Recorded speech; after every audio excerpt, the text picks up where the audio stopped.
안녕하세요. 반갑습니다. 2021학년도 1회 중학교 졸업 학력 검정고시 시험 사회를 강의를 맡은 김덕 선생입니다. 이 수업을 여러분 강의를 듣기 전에 들으시는 분들은 거의 없고 보통 시험 전에 들으시거든요. 기출문제는 대단히 중요합니다. 여러분 이 시험 문제를 보시고 문제가 대충 이렇게 나오는가를 파악하셔서 꼭 좋은 성과 있기를 간절하게 기도하겠습니다. 그럼 지금부터 저와 함께 기출문제 강의 들어가도록 하죠. 시작할게요.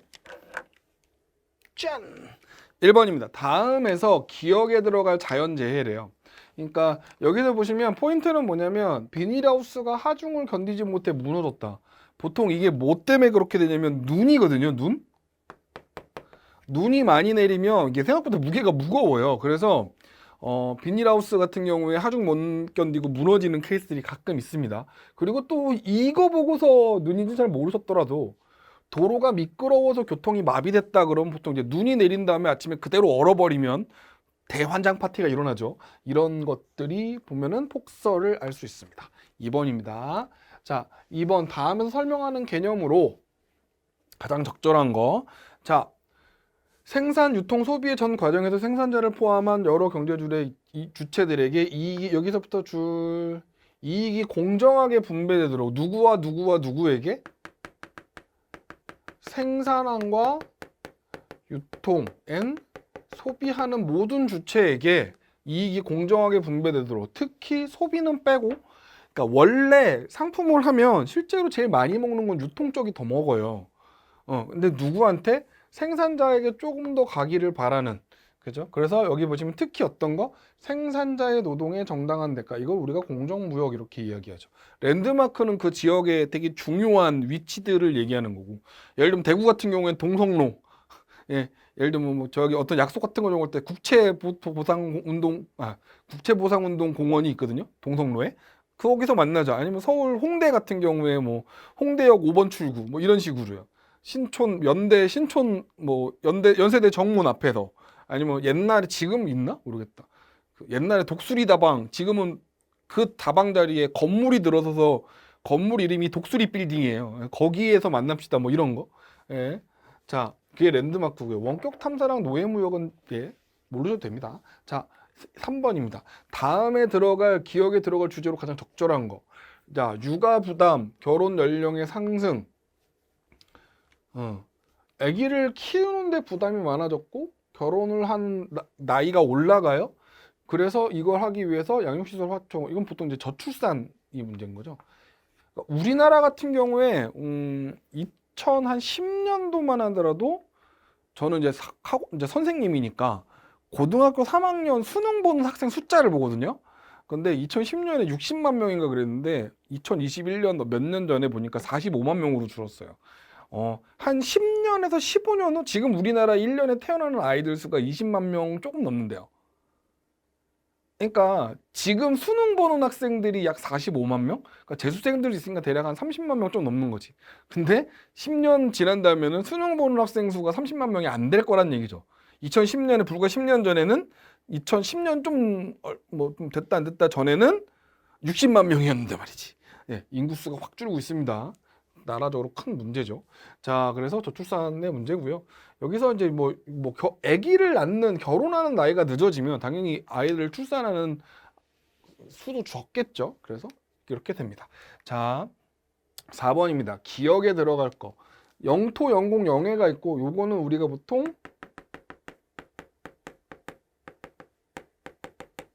배타적 경제 수역이라고 하죠. 여기서 일반적으로 EZ 배타적 경제 수역이라고 얘기하고요. 여기 보시면 이렇게 설명이 나왔습니다. 답은 4번이고 비무장지대는 우리 휴전선 있는데 여기에 이렇게 그어져 있는 휴전선을 따라 기어져 있는 데가 비무장지대죠. 백두대간은 우리나라 백두산서부터 지리산까지를 연결하는 한반도가 있으면 백두산서부터 쭉 이렇게 내려와서 태백산맥을 타고 이렇게 가서 지리산에서 꺾어지는 여기 맨 마지막에 지리산이 있거든요. 요거를 연결하는 라인을 우리가 백두대간이라고 하고 개발 제한 구역은 그린벨트라고 하죠. 그린벨트. 전혀 상관없는 얘기입니다. 답은 4번이고요. 자, 5번 문제 가겠습니다. 다음에서 설명하는 현상으로 가장 적절한 거. 낮에는 업무나 쇼핑 등으로 도심에서 사람이 모이지만 밤에는 도심 밖에 집으로 돌아가 도심이 텅텅 빈 것처럼 여기 도심이 텅텅 빈 것처럼 한산해지는 현상, 이걸 인구 공동화 현상이라고 그러죠.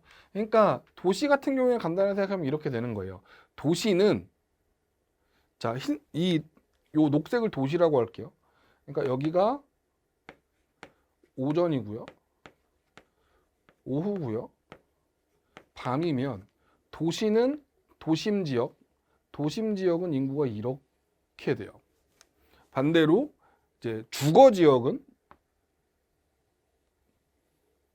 이렇게 되는 거죠. 주거 지역은 인구가 아침과 밤에 인구가 몰려 있는 반면에 도시는 낮에 몰려 있는 거. 이래서 밤 되면은 인구가 빠져나간다고 해서 인구 공동화 현상 이렇게 이야기합니다. 5번의 답은 3번이고요. 슬럼화는 1번에 있는 슬럼화는 핵심 도시 지역이 이제 오래되면 다른 동네는 막 고층 빌딩들이 들어섰는데 그 지역 그 건물만 되게 노후된 건물이 남는 이런 케이스를 우리가 슬럼 이렇게 얘기합니다. 자, 6번이고요. 다음에 설명하는 섬. 우리나라에서 제일 큰 섬. 뭐 됐죠? 왜? 한라산, 성산, 일출봉 나오는데 제주도 모르면 큰일입니다. 예. 한라산이 제주도에 있는 정도는 아셔야죠, 여러분. 상식적으로요. 만장굴은 한라산에 있는 용암동굴. 우리나라 제일 큰 동굴 중에 하나고.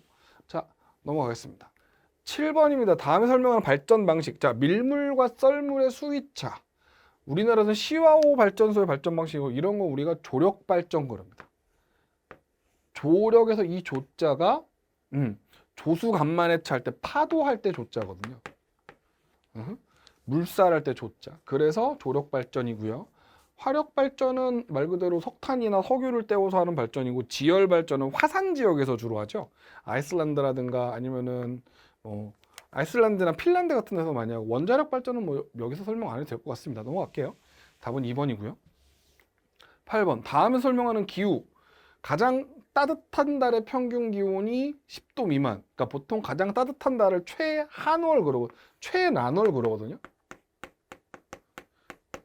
가장 따뜻한 달 최난월의 평균 기온이 10도 미만이고 굉장히 추운 거죠. 그래서 주민들은 여기 술록을 키우거나 수렵어로, 자, 딱 보시면 알겠지만 이거 한대기후입니다. 일단 술록을 키운다는 데서 한대기후 확정이고요.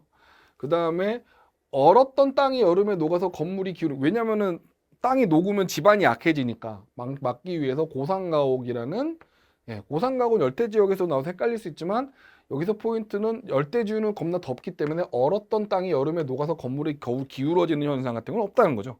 그래서 답은 한대기후 되겠습니다. 자, 넘어갈게요. 8번입니다. 9번.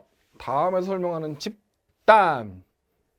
구성원들 간의 직접적이고 친밀한, 여기 직접적이고 친밀한 상호작용. 이거를 우리가 1차 집단 그러거든요. 자, 네, 요거를 1차 집단 그렇습니다. 그러니까 네.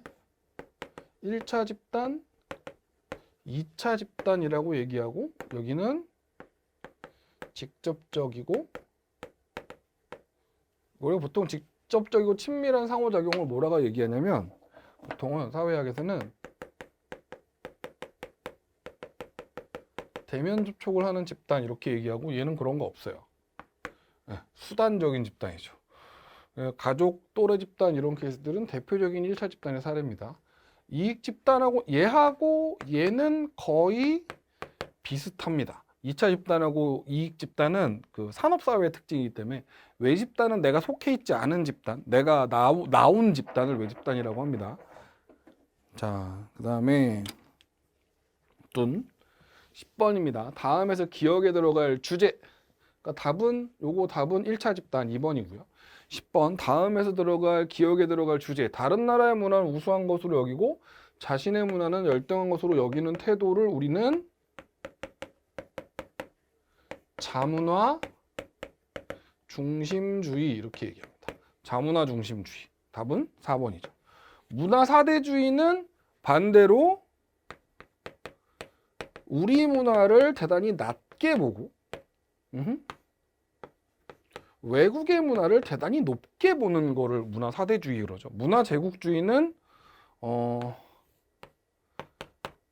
제국주의는 이제 자기 문화를 강요하는 그런 상황이고, 문화 상대주의는 이제 서로의 다른 문화를 받아들이는 거고요. 답은 자문화 중심주의 되겠습니다. 자, 11번입니다. 다음 중 노동 3권에 해결되는 거. 여러분 쉬워요. 노동 3권은 일단 쌈 단입니다. 단으로 시작되는 글자 3개. 단결권, 단체 교섭권, 단체 행동권. 이 3개가 노동 3권입니다. 단결권은 노동조합을 만들 권리. 왜냐하면 사장님이라고 그러죠. 보통 우리가 사용자라고 그러는데 사장님은 강하잖아. 노동자는 약하거든요. 왜냐하면 사장님이 너 나가. 그럼 끝나는 거냐. 그러니까 이거를 대항하기 위해서 항상 말씀드리지만 약자의 저항 방식은 뭐 집단을 만드는 겁니다. 약자가 강자랑 싸울 수 있는 방법은 그거밖에 없어요. 그러니까 만약에 혼자서 1대1로 게임이 안 되죠. 왜 강자고 왜 약자겠어요. 그죠? 그래서 노동조합이 이렇게 만들어지고 뿅. 그 다음에 만들어서 뭐 한다? 교섭하죠. 예, 말 그대로 협상. 사용자와 협상하는 거. 안 되면 자신의 이익을 지키기 위해서 행동하죠. 보통 이제 요 단체 행동의 방식 중에 되게 여러 가지가 있는데 가장 유명한 거는 이제 사보타지. 그러니까 그 태업이라 그러죠. 일을 열심히 안 하는 거야. 뭐 대충 이런 이게 태업이고 아니면 이제 아예 스트라이크 파업을 하기도 합니다. 네. 그런 케이스 있죠. 파업을 하면은 이게 그 사장님한테도 엄청나게 손해이기 때문에 하는 거죠. 답은 그래서 4번이 되겠습니다. 얘는 노동 3권과 전혀 상관이 없습니다. 자, 12번이요. 다음 설명하는 법의 종류와 여기 보세요. 범죄의 종류와 처벌 기준을 만드는 건 형법이죠. 네, 공적인 생활 영역을 다루는 법이라 공법이라고 부르고요. 우리가 보통 형법이나 아니면 헌법이나 소송법이나 이런 것들을 우리가 공법 그러거든요. 민법이나 상법은 보통 개인 대 개인의 관계를 다루기 때문에 개인 간의 갈등과 분쟁의 해결을 다루기 때문에 기본적으로 사적 영역을 규율하는 사법입니다. 그러니까 보통 민법에는 그래서 이제 거래와 관련된 부동산과 관련된 가족과 관련된 이런 법들이 주로 민법의 내용이죠. 상법은 이제 보통 이제 기업끼리의 거래, 소비자 기본법 같은 경우에는 이거는 이제 사회법이라고 해서 공적인 생활 영역하고 사적 생활 영역이 가운데쯤 있는 그 둘 다 해당되는 좀 이 경계선상에 있는 법입니다. 자, 넘어가겠습니다. 답은 그래서 2번 형법이 되겠고요. 자, 13번입니다. 감사원의 기능. 감사원은 그 행정부의 각 기관들을 감시하죠. 그러니까 13번 같은 경우에 여기 4번이죠. 네, 행정기관 및 공무원의 직무를 감찰한다. 이게 이제 감사원의 기능이고요. 선거와 국민투표를 공정하게 관리하는 건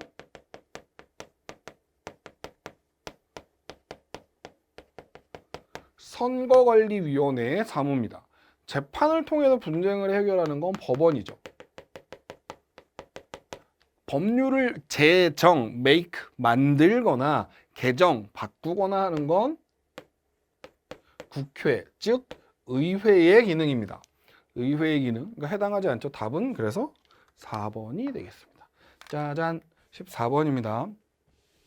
다음에 설명하는 금융상품이래요. 기업이 자본금을 마련하기 위해서 발행한 것으로 이를 소유한 사람은 주주라고 하고요. 수익성이 높은 만큼 위험성도 높다. 이건 주식이죠. 예. 그러니까 보통 주식이라는 건 기업의 소유권을 파는 거예요. 그러니까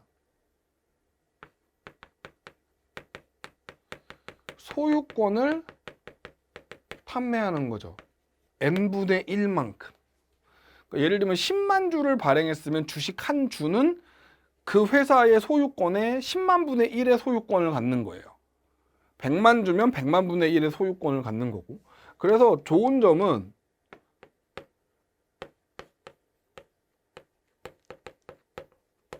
기업이 돈을 마련하는데 정말 베스트한 방법입니다. 그리고 어느 정도 지분만 있다면 경영권을 방어할 수도 있고 보통 51%입니다. 경영권을 방어할 수도 있고요. 그 다음에 의사결정은 이 주식의 퍼센트에 따라서 의사결정을 합니다. 그렇습니다. 그래서 대신에 얘는 나쁜 점을 하나 얘기해 보라면,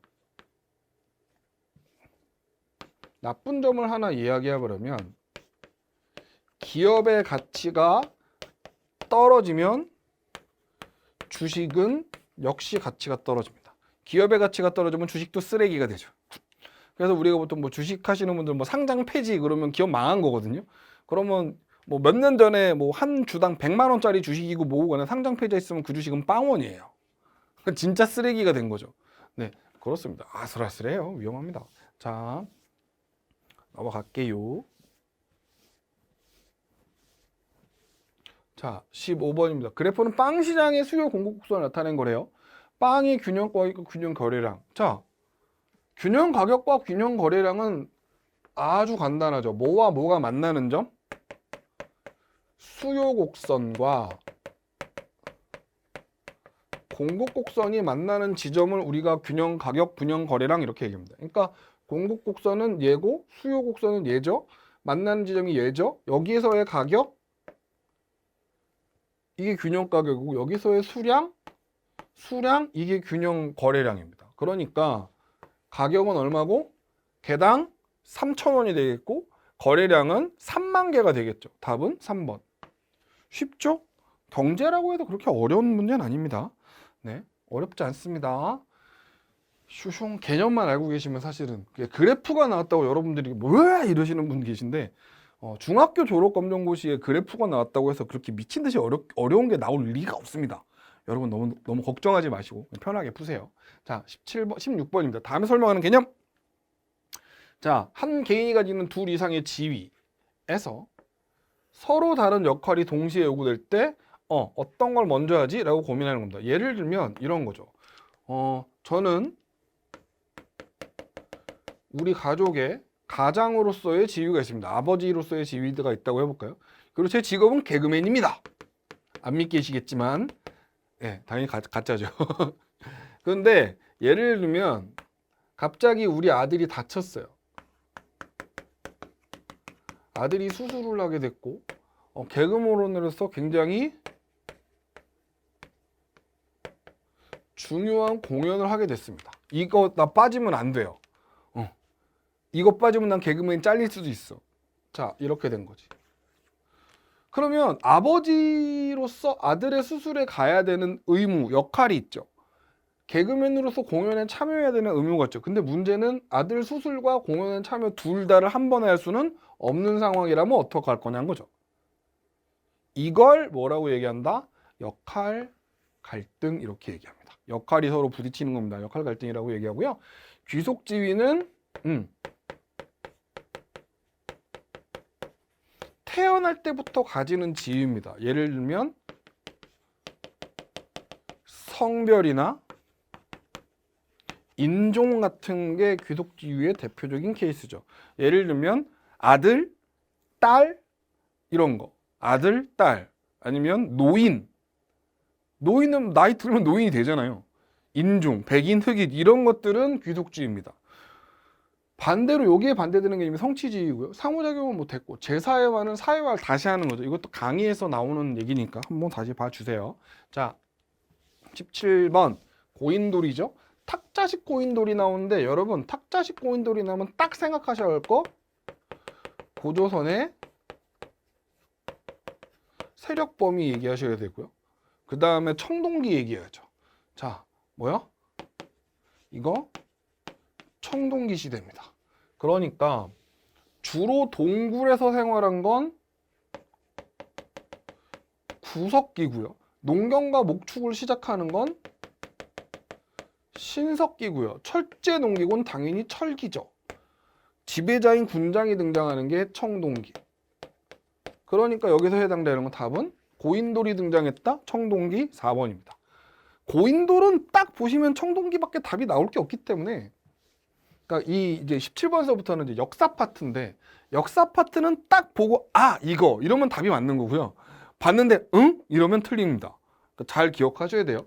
18번 다음 정책을 시행한 고구려의 왕 태학과 율령을 반포한 건 소수리망입니다.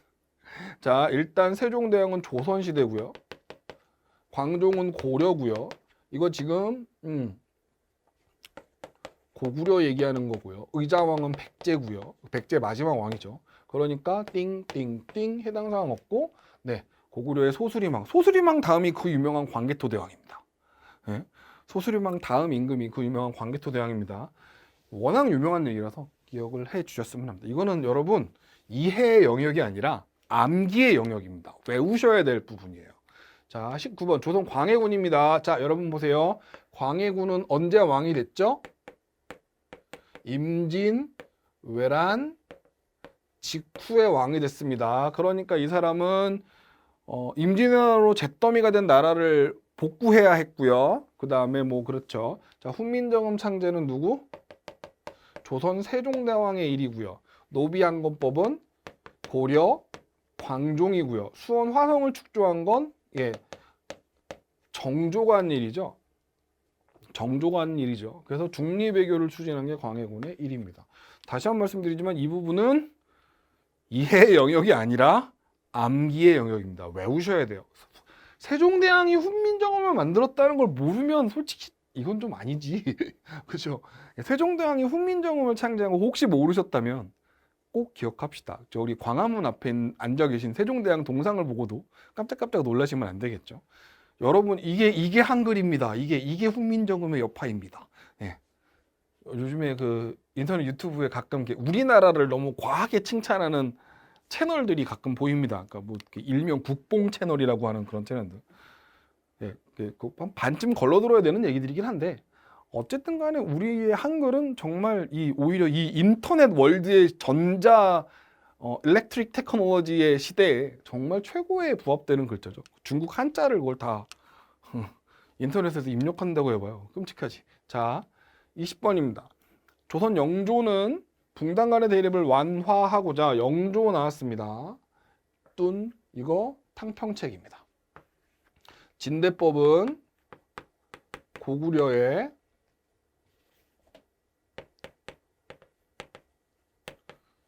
고국천왕이 하는 거고요. 사창대는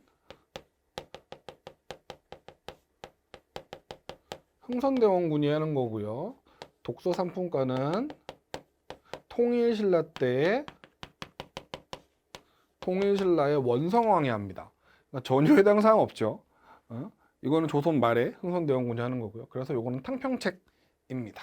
붕당의 인물을 골고루 동용했는데 진짜로 제대로 골고루 동용한 건 영조의 손자였던 그 다음 임금인 정조였죠. 자, 21번 거란의 침입. 자, 외교 단판으로 강동 6주죠. 그러니까 답은 2번이고요. 우상국 정령은 신라 지중왕 때 하고요. 신라라는 호칭도 사실은 지중왕 때 붙는 거죠. 사군유증은 세종대왕 때 김종서와 김조성 장군하고 맨날 그분 이름을 까먹어요. 네. 이것도 외워야 되는데 제 인간적으로. 자, 스시마섬 정벌은 그 이종무라고 하죠. 역시 이것도 세종대왕 때 이종무 장군을 데리고 갑니다. 네, 해당 사항 없는 거고. 광동 6주는 서희 장군 아닙니다. 예, 문관이에요. 네, 기억하셨으면 좋겠습니다. 참고로 여기 나오는 강감찬의 귀주대첩, 우리도 자꾸 착각하는데 강감찬은 무신이 아니에요. 자꾸 강감찬 장군이라 그러는데 아니에요. 장군. 문과 합격한 문돌이에요. 이게 이미지가 자꾸 막 칼 들고 싸우는 장군 이미지라서 그런데 문관입니다. 자, 22번 다음 대화의 내용에 해당하는 신라인문 나무아미타불만 외우면 극락갈 수 있고 불교 대중화 이러면 딱 원효입니다. 김홍도는 이성계는 조선을 건국한 조선 창업군주고 정약용은 조선 정조 때 사람이죠. 김홍도도 거의 얼추 비슷한 시기에 이 양반이 대충 언제쯤 사람입니다. 어쨌든 조선 후기입니다. 후기 사람이에요. 여기 지금 신라시대 불교 종파 얘기하는데 전혀 해당 사항 없죠. 답은 1번입니다. 이걸 보고서 갑자기 누굴까 헷갈리시면 여러분 역사 공부 정말 예, 진짜 안 하신 겁니다.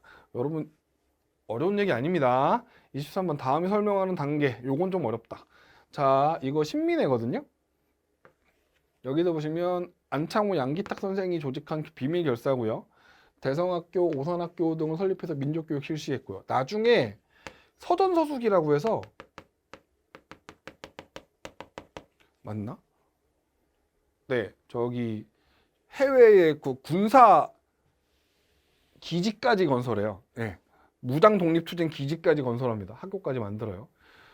백오인 사건으로 해체된 신민회, 예, 신민회고요. 참고로 화랑도는 아시다시피 신라 거고요. 삼별초는 고려 무신정권 때 나왔던 집단이죠. 별무반은 윤관 아저씨가 여진족을 치기 위해서 고려 중기에 등장한 네, 군사 세력이죠. 네, 별무반 아셔야 되겠습니다. 넘어갈게요. 24번. 뭐뭐에 대해 알려주세요. 1980년 대통령 선거를 앞두고 야당과 학생, 시민은 대통령 직선제로 개헌을 요구하는 시위를 벌였습니다. 전국적으로 시위가 계속되자 정부와 여당은 대통령 직선제를 수용하였습니다. 이거는 이제 87년 6월 항쟁 얘기하는 겁니다. 네. 동학운동은 1894년에 일어난 갑오 동학 농민운동이고 6.25 전쟁은 1950년이고요. 3.1운동은 1919년에 일어난 운동이죠. 네, 독립운동이고 이건 6월 민주항쟁 1987년이라고 얘기하니까 일단 아실 수 있겠고, 그러니까 여러분들은 이거를 이제 잘 못 기억하시더라고요. 저는 이걸 직접 눈으로 본 세대라 이거 요거 하는 거를 이게 제가 초등학교 6학년 때인가여서 눈으로 본 세대라서 오 이거를 딱 이제 확실하게 아는데 여러분들은 모르시더라고요. 자, 25번입니다. 다음에서 기억에 들어갈 내용으로 가장 적절한 거. 평양에서 시작됐고 내 살림 내 것으로, 우리가 보통 요거를 국산품 애용운동이라고 하거든요. 네, 국산품 애용운동이라고 얘기하고, 참고로 우리나라에 있는 사회주의 계열은 이걸 좀 싫어했습니다. 대동법을 실시한 건 광해군 때고요. 표준어를 제정한 건 이건 1910년대인가? 20년대에 주시경 선생과 그 한글 그러니까 조선어 학회 여기서 이제 표준어 제정했고, 지계 발급을 추진한 거는 이게 이제 그 1919년 그 지계 발급이면 그건데 토지조사 사업할 때 1910년대 토지조사 사업할 때 일어난 일인데요. 어쨌든 이건 국산품 애용운동 1920년대입니다. 1920년대. 지계발급은 미안해요. 그 고종황제가 했던 광무개혁 1895년에 일어났던 광무개혁에서 추진한 거이기도 합니다. 이게 아마 광무개혁 맞을 거예요. 자, 답은 2번입니다.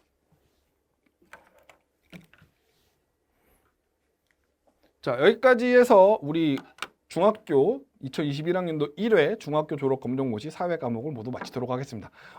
자세한 내용들은 우리 강의에 자세하게 언급을 하고 있으니까 수업을 또 들어주십시오. 고생하셨고요. 나중에 또 뵙겠습니다. 수고하셨습니다.